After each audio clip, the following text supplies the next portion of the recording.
BSc part second के सभी विद्यार्थियों को गुड मॉर्निंग।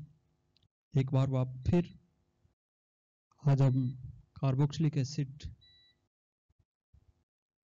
के बारे में पिछली कक्षा में पढ़ा था कि किस तरीके से इनका नोमेनकल्चर होता है और किस तरीके से आईयूपीएससी नोमेनकल्चर के द्वारा इन कंपाउंड्स का नामकरण करते हैं।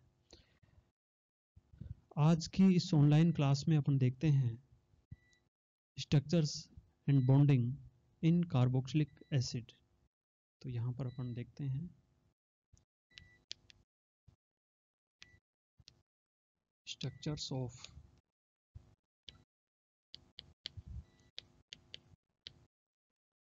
Carboxylic group. Structures of carboxylic group के अंदर आप देखेंगे कि एक यहां पर अपन इस तरीके से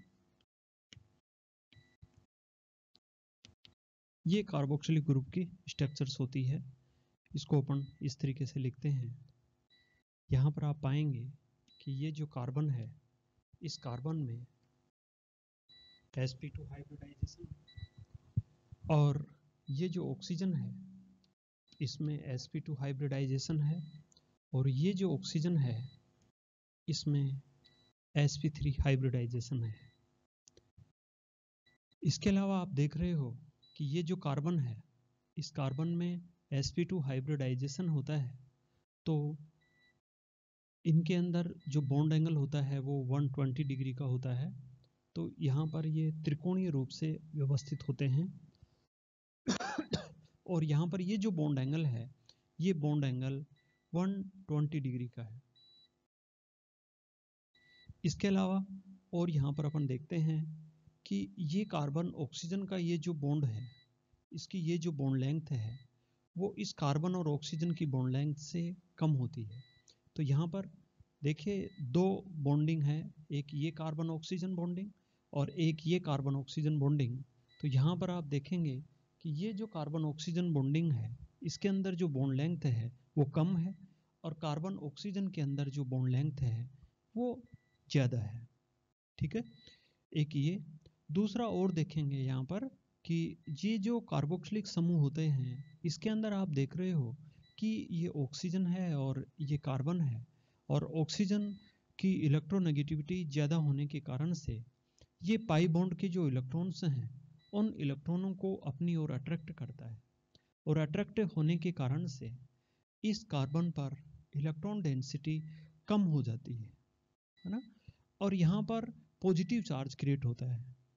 और यहाँ पर ये देखने में आया कि यहाँ पर पॉजिटिव चार्ज क्रिएट होता है, तो यहाँ पर ये इस ऑक्सीजन के जो लोन पेयर हैं, ये इलेक्ट्रॉन युग्म हैं, ये इलेक्ट्रॉन युग्म अपने ये ऑक्सीजन अपने इलेक्ट्रॉन देकर के और यहाँ पर रेजोनेंस क्रिएट करता है। ठीक है, तो यहाँ पर अपन इसको यूँ लिख सकते हैं कि जैसे C डबल बॉन्ड O, यहाँ पर ये OH, यहाँ पर ये लोन पेयर, और यहाँ पर आप देख रहे हैं कि जब ये इलेक्ट्रॉन इधर खींचेगा ये, तो यहाँ पर C, यहाँ ऑक्सीजन और यहाँ पर क्या आ रहा है नेगेटिव चार्ज, यहाँ पर पॉजिटिव चार्ज, और ये ऑक्सीजन, ये हाइड्रोजन, और ये यहाँ पर आप देख रहे हैं लोन पेयर। तो यहाँ पर ये ऑक्सीजन के जो लोन पेयर हैं, ये लोन पेयर भी यहाँ इस कार्बन के साथ में अतिव्यापित होते हैं और अतिव्यापन के द्वारा ये भी यहाँ पर रेजोनेंस क्रिएट करते हैं। तो रेजोनेंस क्रिएट करेंगे तो फिर नेक्स्ट में यहाँ पर ये इस तरीके से, तो यहाँ पर अपन इसको यूँ लिखेंगे CO माइनस और यहाँ पर ये डबल बॉन्ड OH प्लस। ठीक है, तो यहाँ पर आप देखिए इस ऑक्सीजन पर पॉजिटिव चार्ज। तो जो कार्बोक्सिलिक ग्रुप होता है उस कार्बोक्सिलिक ग्रुप में आपने यहाँ पर देखा है कि किस किस तरीके से उसमें हाइब्रिडाइजेशन होता है, कैसे इनमें बॉन्ड लेंथ होती है, कैसे इसमें बॉन्ड एंगल होता है और किस प्रकार से इसमें जो रेजोनेटिंग स्ट्रक्चर्स हैं वो बनती हैं। और रेजोनेटिंग स्ट्रक्चर्स में आप देखेंगे कि यहाँ पर इस ऑक्सीजन पर यहाँ पर दो जो विपरीत चार्ज हैं, उन दोनों विपरीत चार्ज का सेपरेशन हो रहा है, और उस सेपरेशन में आप देख रहे हैं कि एक नेगेटिव चार्ज है वो ऑक्सीजन के ऊपर आ रहा है, और दूसरा जो पॉजिटिव चार्ज है वो दूसरे ऑक्सीजन पर आ रहा है, जिस ऑक्सीजन से हाइड्रोजन जुड़ा हुआ है। तो यहाँ पर टू टाइप्स के जो चार्ज होते हैं, डिफरेंट डिफरेंट जो चार्ज होते हैं, उन चार्ज का सेपरेशन हो रहा है। और यहाँ पर यदि दो डिफरेंट चार्ज का सेपरेशन होता है तो इस तरीके की अनुनादी संरचनाओं के द्वारा जो अनुनादी ऊर्जा होती है वो काफ़ी कम होती है, ज़्यादा नहीं होती है, और इस कारण से ये जो मॉलिक्यूल्स हैं ये इजीली यहाँ से H+ आयन है वो रिलीज कर देते हैं, और जिस कारण से ये अम्लीय प्रकृति भी शो करते हैं, जो आगे अपन बाद में पढ़ेंगे। ठीक है, तो आप ये देख रहे हो कि किस तरीके से जो कार्बोक्सिलिक ग्रुप होते हैं वो अम्लीय प्रकृति शो करते हैं, अम्लीय नेचर हैं वो शो करते हैं। दूसरी चीज अपने को यहाँ पर ये भी देखने को मिल रहा है कि यहाँ पर जैसे आपने एल्डिहाइड और कीटोन्स का चैप्टर पढ़ा है और उसके अंदर भी आपने कार्बोक्सिलिक ग्रुप को देखा है, तो यहाँ पर देखिए ये कार्बोक्सिलिक ग्रुप ये वैसे ही लगता है जैसे कि एल्डिहाइड और कीटोन्स में होता है। ठीक है, परंतु यहाँ पर एक जो नई चीजें उभर करके सामने आ रही है, कार्बोक्सिलिक एसिड के केस में एक नई चीज जो आ रही है वो ये है कि यहाँ पर आप देखेंगे कि यहाँ पर ये जो कार्बन है, इस कार्बन पर जो इलेक्ट्रॉन न्यून जो नेचर है, जो इलेक्ट्रॉन डेफिशिएंसी यहाँ पर जो क्रिएट होती है, वो इलेक्ट्रॉन डेफिशिएंसी यहाँ पर कार्बोक्सिलिक जो एसिड है उसके केस में यहाँ पर क्रिएट नहीं हो रही है। क्यों नहीं हो रही है? क्योंकि जैसे ही यहाँ पर इलेक्ट्रॉन डेफिशिएंसी क्रिएट होती है, ऑक्सीजन का जो लोन पेयर है, ये लोन पेयर इसकी इलेक्ट्रॉन डेफिशिएंसी को कम कर देता है, और कम कर देने के कारण से यहाँ पर ये C डबल बॉन्ड O है, ये सामान्य एल्डिहाइड और कीटोनों की तरह व्यवहार नहीं करता है। तो कई बार एग्जाम में इस तरीके से क्वेश्चन भी आता है कि क्या कारण है कि कार्बोक्सिलिक समूह में कार्बोनिल समूह होते हुए भी यह कार्बोनिल समूह की रिएक्शन नहीं देता है। तो आप इसको इन अनुनादी संरचनाओं के द्वारा इनको आप स्पष्ट कर सकते हैं कि किस तरीके से ये कार्बोनिल समूह होते हुए भी ये कार्बोनिल समूह की रिएक्शन नहीं देता है। और कार्बोक्सिलिक समूह की रिएक्शन नहीं देने का कारण यही है कि यहाँ पर जो कार्बोनिल ग्रुप है, उस कार्बोनिल ग्रुप में जो कार्बन है, उस कार्बन की जो इलेक्ट्रॉन डेफिशिएंसी है, वो इलेक्ट्रॉन डेफिशिएंसी जो एडजेसेंट जो ऑक्सीजन के ऊपर जो लोन पेयर है उसके द्वारा वो कमी पूर्ति हो जाती है, कंपनसेट हो जाती है, जिसके कारण से यहाँ पर इलेक्ट्रॉन डेफिशिएंसी नहीं होने के कारण से यहाँ पर कोई न्यूक्लियोफाइल इजीली अटैक नहीं कर पाता है। ठीक है, तो आप इनकी कार्बोक्सिलिक ग्रुप की स्ट्रक्चर्स और बॉन्डिंग के अंदर आप देख रहे हैं कि किस तरीके से इसकी स्ट्रक्चर्स होती है, किस तरीके से कार्बोक्सिलिक ग्रुप को अपन रिप्रेजेंट कर सकते हैं, और किस प्रकार से ये रेजोनेटिंग स्ट्रक्चर्स देख करके ये अपने को बहुत सारे जो तथ्य हैं उन तथ्यों को ये एक्सप्लेन करता है। ठीक है, तो स्ट्रक्चर्स और बॉन्डिंग के बाद में अपन देखते हैं जो कि कार्बोक्सिलिक समूह होते हैं, कार्बोक्सिलिक जो कंपाउंड्स होते हैं, उनकी अपन फिजिकल प्रॉपर्टी के बारे में अपन पढ़ते हैं, और उनकी फिजिकल प्रॉपर्टी है उनके ऊपर अपन फोकस करते हैं।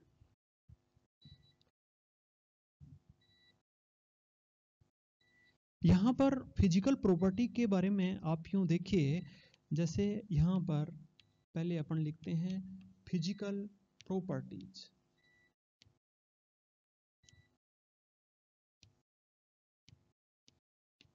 फिजिकल प्रॉपर्टी में सबसे पहले अपन देखते हैं फिजिकल स्टेट।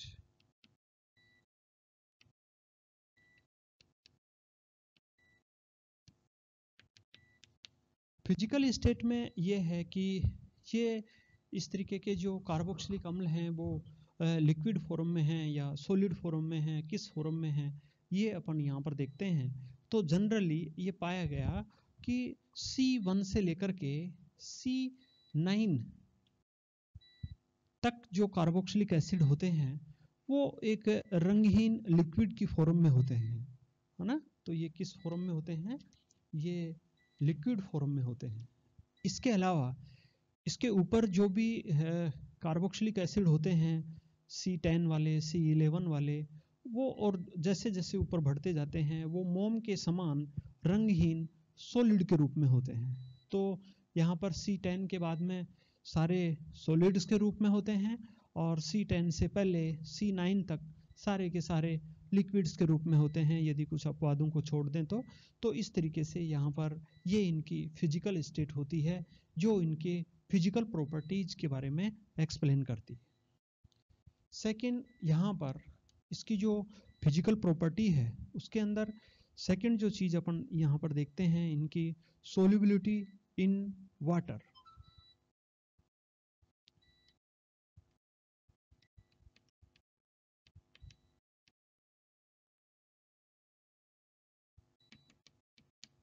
जल के अंदर विलेयता, जल के अंदर विलेयता में यहाँ पर सोल्युबिलिटी के बारे में अपन जानते हैं कि जो प्रारंभ के तत्व होते हैं, जैसे C1 से लेकर के C4 तक के जो भी कार्बोक्सिलिक एसिड होते हैं, वो सारे जल में सोल्यूबल होते हैं, वाटर में सोल्यूबल होते हैं। और जैसे जैसे उसके बाद में जो R ग्रुप है वो बढ़ता जाता है, एल्किल ग्रुप बढ़ता जाता है, उनकी जो सोल्यूबिलिटी है वो धीरे धीरे क्या होती जाती है, कम होती जाती है। मतलब जैसे यहाँ पर आपने पढ़ा ना, जैसे ये कार्बोक्सिलिक अम्ल है RCOH, तो ये जो एल्किल पार्ट है, ये एल्किल पार्ट जितना ज़्यादा बड़ा होता है, तो आप जानते हैं कि जो एल्किल पार्ट है वो ऑर्गेनिक पार्ट है, और ऑर्गेनिक पार्ट है ये एक कोलेंट पार्ट है। तो यहाँ पर कोलेंट पार्ट होने के कारण से इसकी जो वाटर में सोल्युबिलिटी है वो कम होती है, और वाटर में सोल्युबिलिटी कम होगी तो जैसे जैसे ऑर्गेनिक पार्ट है वो कंपाउंड का बढ़ता जाएगा, वैसे वैसे वाटर में सोल्युबिलिटी है वो कम होती जाती है। ठीक है, तो एक तो ये यहाँ की इसकी ये बात होती है। इसके अलावा अपन इसका दूसरा अपन देखें यहाँ पर कि जो सोल्युबिलिटी के बारे में देखें तो सोल्युबिलिटी में यही है। इसके अलावा जैसे अपन एरोमेटिक कार्बोक्सिलिक एसिड की बात करें तो एरोमेटिक कार्बोक्सिलिक एसिड की भी वही बात है, क्योंकि उसमें ऑर्गेनिक पार्ट ज़्यादा होता है। तो वो जैसे मान लो बेंजोइक एसिड है, वो गर्म जल में विलय होता है, परंतु वो ठंडे जल में विलय नहीं होता है। तो ये इस तरीके की जो है वो इनकी सोल्युबिलिटी इन वाटर हैं। सोल्युबिलिटी के बारे में ये इसकी फिजिकल प्रॉपर्टी है। थर्ड, यहाँ पर आप देखिए मेल्टिंग पॉइंट और बॉइलिंग पॉइंट। तो यहाँ पर गलनांक व क्वथनांक।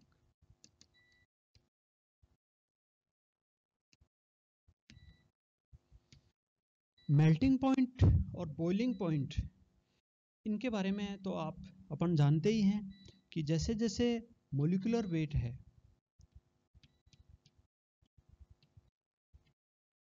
मोलिकुलर वेट जैसा जैसे बढ़ते जाता है तो यहाँ पर मेल्टिंग पॉइंट और बॉइलिंग पॉइंट हैं वो भी उसी तरीके से क्या होते जाते हैं, बढ़ते जाते हैं। ठीक है, एक बात तो जो इनके गलनांक और क्वथनांक होते हैं वो इनके अणुभार के ऊपर डिपेंड करते हैं। जिस कंपाउंड्स का जितना ज़्यादा अणुभार होता है उसके गलनांक और क्वथनांक उतने ही ज़्यादा होते हैं। ये आप शुरू की कक्षाओं से ही पढ़ते आ रहे हैं, क्योंकि जितना ज़्यादा उनके अणुभार होते हैं उनके अणु उतने ही ज़्यादा होंगे, उनके अणुओं के बीच में उतना ही ज़्यादा सरफेस एरिया होगा, जिसके कारण से उनमें ज़्यादा अट्रैक्शन होगा, और अट्रैक्शन के कारण से उनके जो गलनांक हैं और क्वथनांक हैं वो क्या होंगे, ज़्यादा होंगे। तो एक चीज़ तो ये अपन ये देखते ही हैं। दूसरा, यहाँ पर जो कार्बोक्सिलिक एसिड हैं उनके केस में अपन देखते हैं, क्योंकि कार्बोक्सिलिक जो एसिड होते हैं उनके अंदर इंटरमोलिकुलर हाइड्रोजन बॉन्डिंग होती है, और इंटरमोलिकुलर हाइड्रोजन बॉन्डिंग होने के कारण से आप जानते हो कि हाइड्रोजन बॉन्डिंग एक्स्ट्रा होती है, और एक्स्ट्रा फोर्स लगाना पड़ता है हाइड्रोजन बॉन्डिंग को तोड़ने के लिए, जिसके कारण से उसके गलनांक और क्वथनांक हैं वो जनरली बढ़ जाते हैं। तो यहाँ पर भी आप यूँ समझ सकते हैं कि जो कार्बोक्सिलिक एसिड है, जैसे मैं इसका एग्जांपल यहाँ लिख दूँ, ये यहाँ से यहाँ पर, जैसे CH3, यहाँ पर C डबल बॉन्ड O, यहाँ OH, और यहाँ पर आप देख रहे हो C डबल बॉन्ड